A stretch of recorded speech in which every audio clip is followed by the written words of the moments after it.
मार जदि खइबे त बड़ी पछतइबे।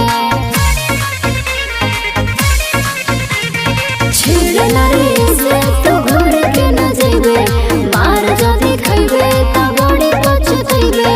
काहे ऐसन पे नहीं कपड़ा लौकौ बदनवा गे, हो जइतौ रे लेतौ न केस गाया के थानवा गे, हो जइतौ रे लेतौ न केस गाया के थानवा गे।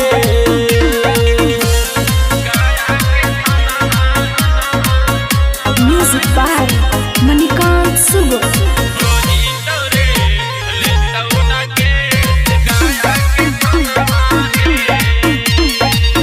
घुर के ऐसे का देखाही हमारा, लड़की का देखले नहाही तू औरा।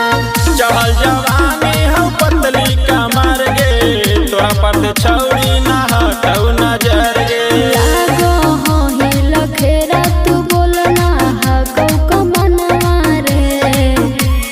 हो जीतौ रे फुलेतौ न केस गाया के थानवा गे, हो जीतौ रे फुलेतौ न केस गाया के थानवा गे।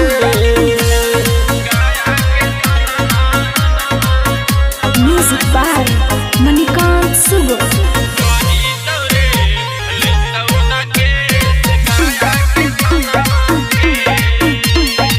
बोले न जादे तो हाथे हिला के, बरबर छोड़ा तो भाग में चिल्ला के।